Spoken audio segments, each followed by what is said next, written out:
Okay, these are our advanced math notes for Unit 1, Objective 1.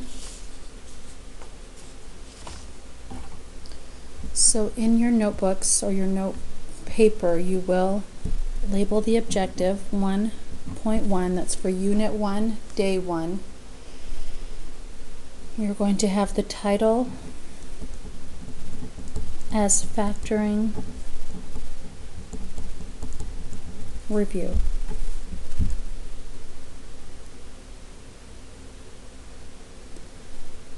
That is 1-1 for the objective number, Unit 1, Day 1. And we're titling it Factoring Review.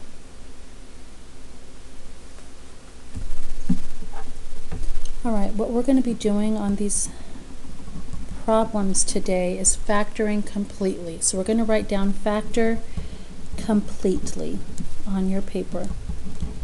Factor completely. Now, you learned how to factor in Math 2. You did a lot more of it in Math 3. And I believe you ended the unit in Math 3 with this type of factoring.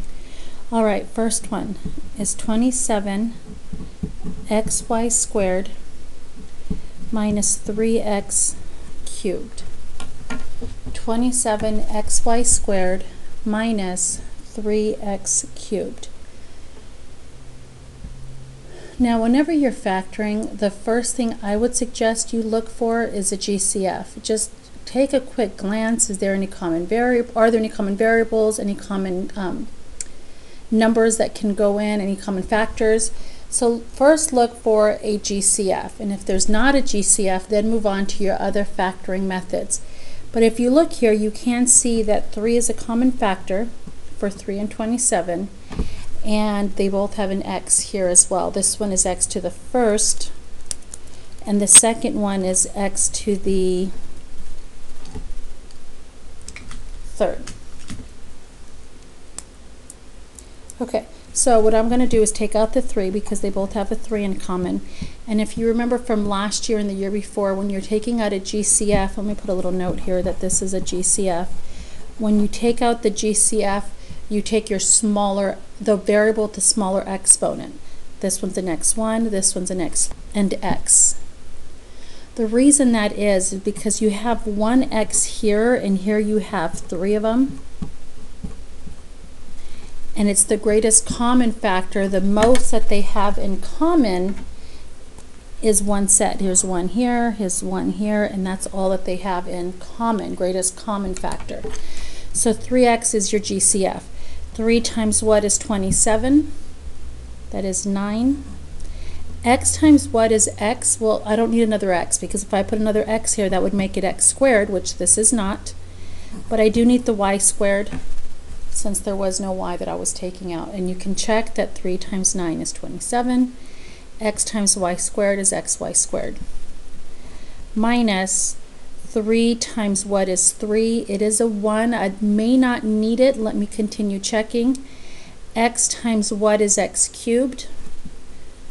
And that would give me x squared, because you add your exponents, and 1 plus 2 is the 3. Or you can see here that there's 2 left over when you factored out one of the x's. Now, I have 3x, and in parentheses 9y squared minus x squared. And one more time, and that's because x times x squared is indeed x to the third. Now you think, okay, we're done, we box it in, but if you did, you would end up getting it wrong, so be careful. When you look here, I'm hoping you can see, hey, wait a minute, that is still factorable, and we were told to factor completely. I'll give you guys a few seconds to think about what factoring method you're going to use next.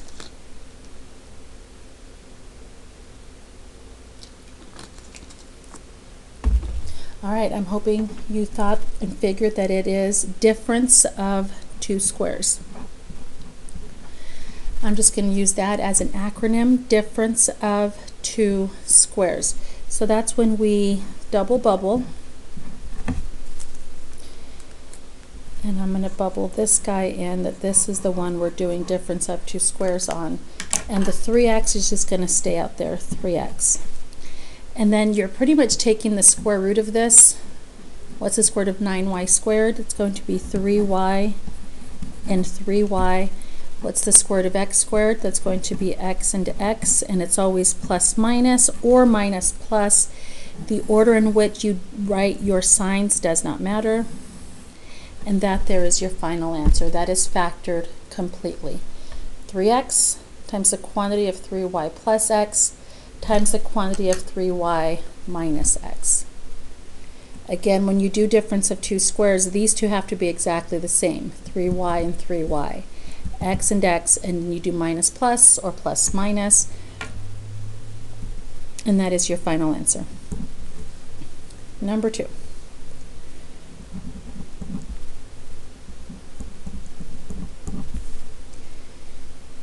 M times the quantity of C plus D plus N times the quantity of C plus D. Now you learned how to do factor by grouping last year in Math 3. And this is kind of like factor by grouping with the first step already done. So you've already taken up the GCF of your first part, the GCF of your second part, and now you're ready to do your final step. Now think of this as this is your first term, this is your second term, and these two terms have a common factor, and the common factor is C plus D. So that common factor is coming out, and what are you left term? Plus N on the second term. C plus D comes out, and plus N is left. You also did these in Math 2 a little bit. I often have kids ask, well, why isn't this squared? Shouldn't it be squared if you have two of them? No, because it's the greatest common factor. Here you have only one, and here you have only one. How many do they have in common? One. One from this one from this one. That's your common factor. You're not multiplying these two together when you take out a greatest common factor. All right, this is your answer.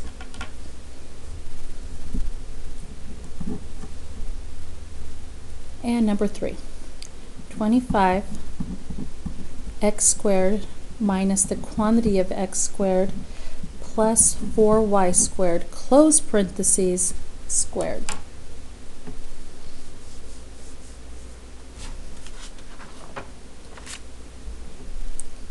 All right, so it's a little harder than what you first learned when you first learned how to factor, but I'm hoping you can see that this here is a perfect squared. 5 times 5 is 25, and x times x is x squared. That's a minus sign, and then this here, even though it's big and chunky, it's still a quantity squared. So this is another difference of two squares. There's the different signs, there's the two terms, and they are both perfect squares. All right, so I do my big exaggerated parentheses first. And what times what is 25x squared? Remember, they have to be exactly the same. So take the square root, that would be 5x and 5x. Plus, and then minus, or minus, and then plus. And the reason I put these big exaggerated parentheses is because this here is a quantity squared. So I'm going to put it in smaller parentheses inside. All right. So what times what is x squared plus 4y squared, quantity squared? I'm hoping you recognize that it is x squared plus 4y squared. And another x squared plus 4y squared. Can you guys see that if I were to multiply these two together, I would end up with this quantity squared? All right, in advanced math, we do not leave nested parentheses, so you do have to clean up. Look to see if there's anything to distribute, and if there is, then distribute and drop the parentheses. If there's not, then simply drop the, and by parentheses I mean these little tiny inner ones. All right, so the outer ones are going to stay. 5x, there's nothing to distribute, plus x squared plus 4y squared, parentheses, 5x, and I'm hoping everyone can see here that there is a negative sign to distribute. Do you guys see that? All right, so that is minus x squared minus 4y squared. And you want to be careful with that, because if you're taking a test, especially if it's like a multiple choice test, and they probably have this as a distractor where that's a plus, because kids often forget that. So be careful. Minus 4y squared because you distributed the negative. All right, the next thing you do is check to see if there's any like terms. X and x squared I cannot combine, they're not like. X squared and y squared definitely not like terms. And I have the same situation here. So this here is your final answer.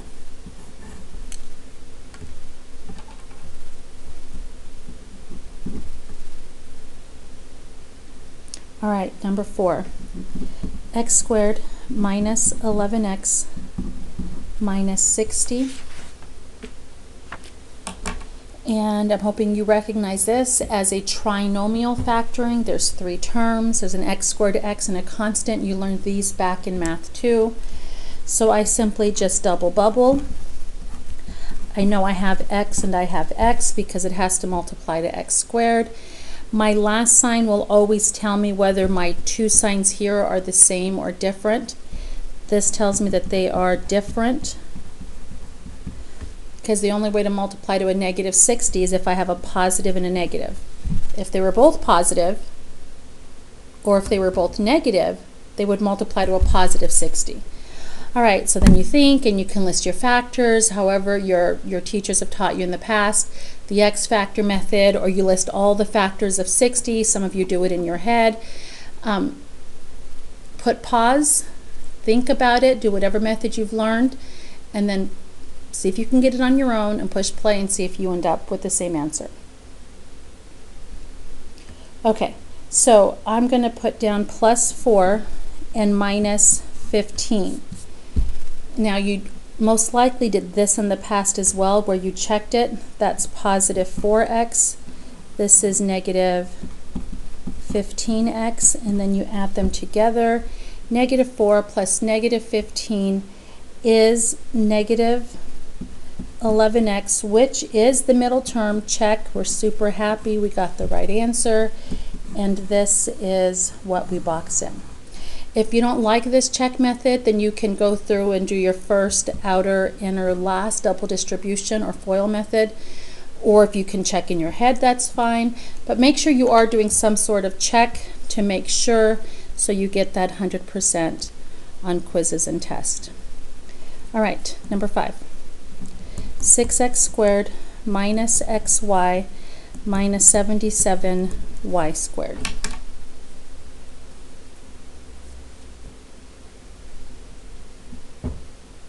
Okay, so we take a look and we see that this is another trinomial, but this one's going to be a little harder. It's going to be a trinomial guess and check because this leading coefficient is 6. Over here it's 1, so it was easy to just say x and x. Where here it's 6, is it going to be 2x and 3x or 1x and 6x and so forth? So this is where you listed the factors of 6 and did 1 and 6 or 2 and 3, and then you listed the factors of 77, 1 and 77 or 7 and 11. And however, again, your teachers have taught you in the past, really quick, I can tell at the very least my signs are going to be different because that last sign is negative, and the only way to get a negative is if one is positive and one is negative. So again, push pause, try it on your own, see if you can come up with it, and then push play and see if you got the right answer. Okay, I have 2x plus 7y and 3x minus 11y. And when I do my check, my inner piece here gives me 21xy, and my outer piece here gives me negative 22xy. And when I add negative positive 21 plus negative 22, that gives me negative 1xy. And again, there is that coefficient of 1 there, so negative 1 is right there. And indeed, that does match. Check, we're super happy, and this is the final answer. And I do need the y at the end because it needs to be y squared. If you just put 7 and 11, that is 77, but you want it to be 77y squared. I point that out because kids often miss that on the test. All right, number 6, 10 minus x minus 3x squared. Now this bothers students because it's backwards. Can you see that? Looking at this one, the x squared's at the front, and here it's at the end. Same thing here, the x squared's at the front, but here it's at the end. Constant at the end, here it's at the front. Some students will flip it around, and if you do that, you end up with the negative 3x squared, so you'd have to factor out a negative. It's much easier if you just get used to factoring backwards. It is going to help you in the long run. So if you see it backwards, don't freak out and flip it around. Just get used to factoring it. Again, I promise it will help in the long run. Okay, so list your factors of 10, list your factors of 3, or whatever method your teachers have taught you, whatever method you have learned and work well with is the method you're going to use. These two first terms have to multiply to 10. These two last terms have to multiply to negative 3x squared. Put pause, try it on your own, and then push play and see if you got the same answer as I did. Okay, I have 2 here and 5 here because 2 times 5 is 10. And I put plus x and minus 3x because positive 1x and negative 3x indeed multiplies to negative 3x squared. Again, that's 2 times 5 is 10. 1x times negative 3x is negative 3x squared. And then I do my check. It's positive 5x in the middle. And out here is negative 6x. And positive 5 and negative 6 adds up to negative 1x, which is indeed the middle number. Do you notice there's a 1 there, that negative 1? So we are super happy.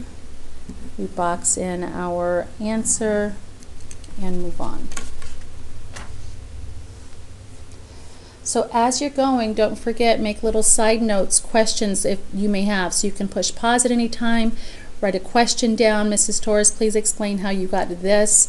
Mrs. Torres, I didn't understand how you quite did that.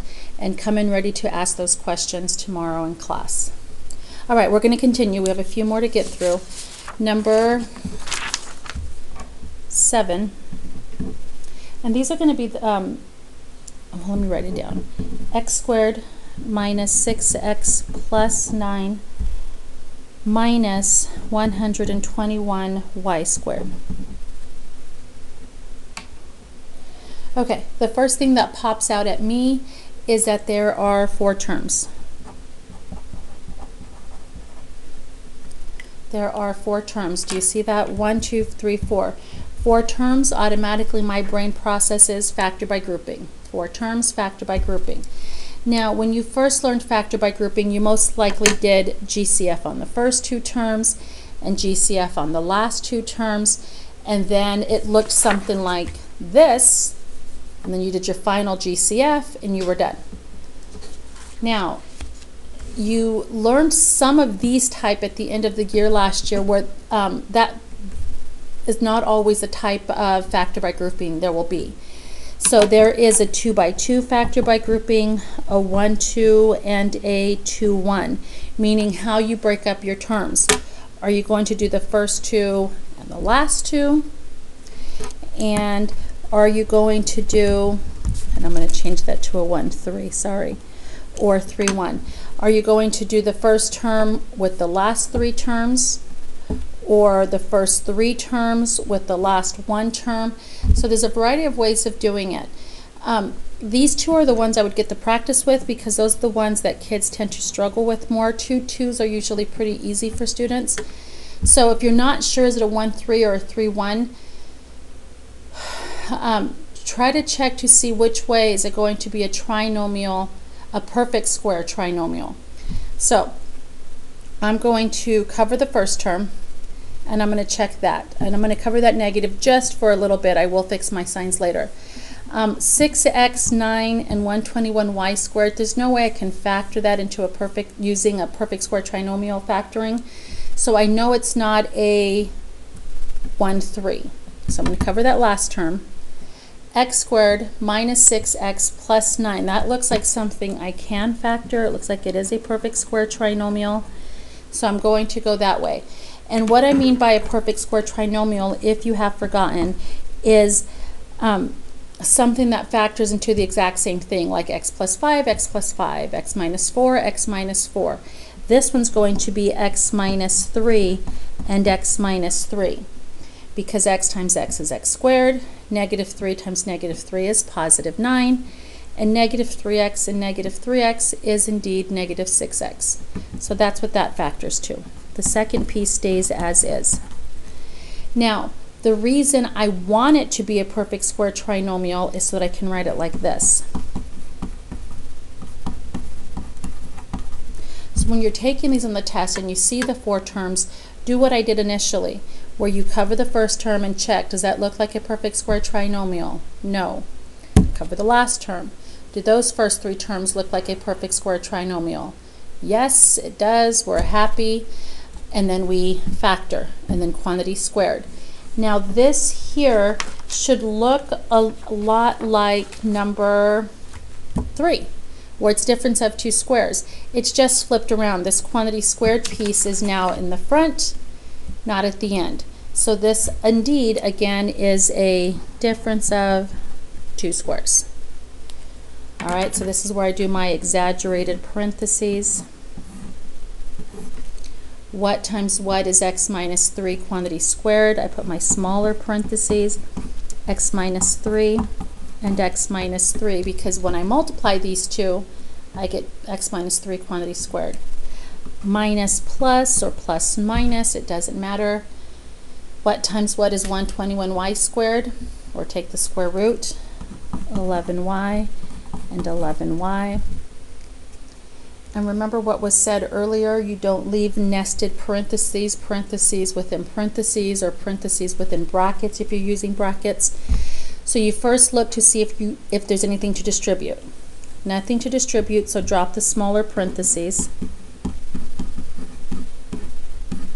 Nothing to distribute, so drop the smaller parentheses.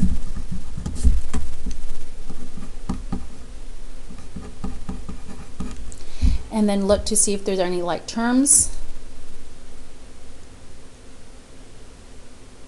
There are not. So that is your final answer.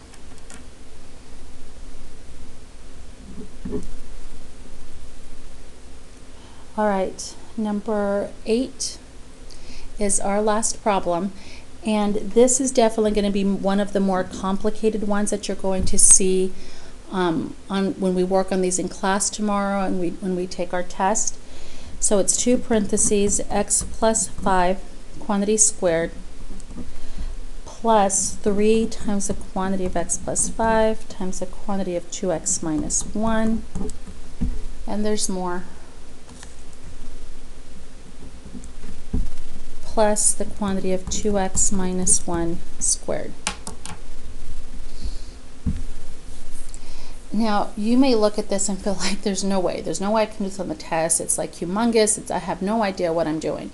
Now, when you see stuff like this, you want your brain to be able to process what the heck, what kind of factoring is this? So what I would suggest to see if you can find any patterns, for example, I have 2x plus 5s here, and then I have the 2x minus 1s here. So if you remember from last year, your teachers have talked to you about using substitution.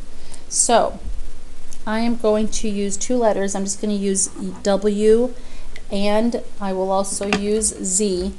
I don't want to use X because X is already used in the original problem.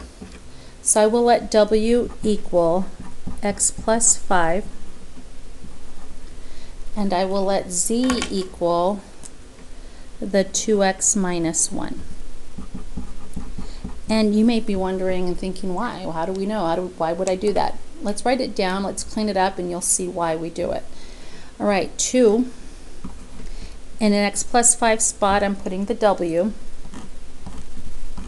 and it is squared, plus 3, and neither one of these are squared, so in the x plus 5 spot, I'm just putting w, and the 2x minus 1 spot, I'm just putting the z, plus 2x minus 1 is z, but it is squared, so plus c squared. Now if you look at this, I'm hoping you recognize, oh, this is a lot nicer. Most of you, I'm hoping, can look at this and say, okay, that I can handle, that my brain can process and know how to factor. It looks a lot like number 5. There's double variables, it's guess and check trinomial, I can handle that. Where initially up here it was kind of cluttered and really hard to tell. Now we will get more practice with these, and the more practice we get, the better you will become. And for some of you, eventually you won't even have to do the substitution. You'll just look and go straight into factoring, and that's perfectly fine. That's where you want to be eventually. Okay, so double bubble. Put pause, press pause on your screen and try to factor on your own, and then press play and see if we have the same answer. Okay, I have 2w and then 1w, and that's because 2w times 1w is 2w squared. The only way to get 1 is 1 and 1. And I know to use plus and plus because this sign is positive, which means my two signs are the same, either plus plus or minus minus. I'm sorry, I circled the wrong one. This one here tells me that the two signs are the same. Let me fix this.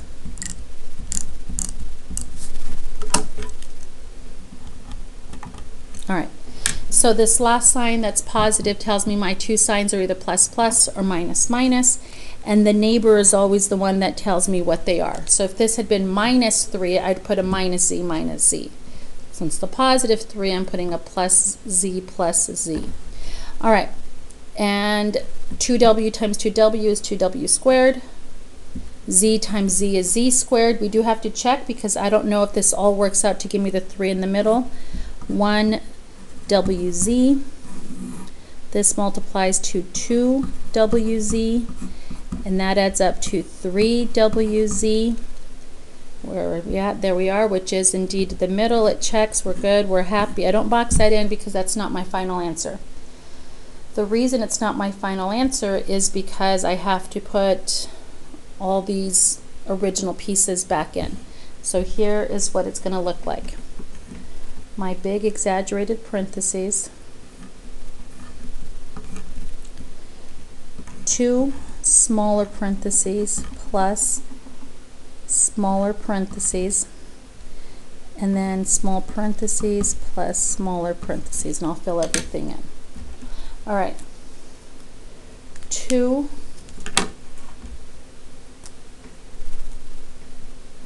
w. W being the x plus 5, and then just a regular w, and again w being the x plus 5. And then I have plus z and plus z, and z originally was 2x minus 1. 2x minus 1. Okay, all I've done here is just plugged my original factors, my original terms back in. W was x plus 5 and x plus 5. And the two z's here get replaced with the 2x minus 1 and the 2x minus 1. And then you distribute if there's anything to distribute. And if there's not, you drop the inside parentheses. There is something to distribute here. 2x plus 10, nothing to distribute there. Plus 2x minus 1. Nothing to distribute, so we drop the inner parentheses. So you're left with x plus 5. 2x minus 1. And if you remember what I've said earlier, you next look to see if there's anything to combine, any like terms. In this case, there is. 2x and 2x give me 4x, plus 10 and negative 1 adds up to positive 9. And this is a definite on the test. 1x and 2x is 3x, and positive 5 and negative 1 is plus 4. And that there is your final answer. Another reminder to make sure you make notes to yourself of what questions you want cleared up tomorrow in class.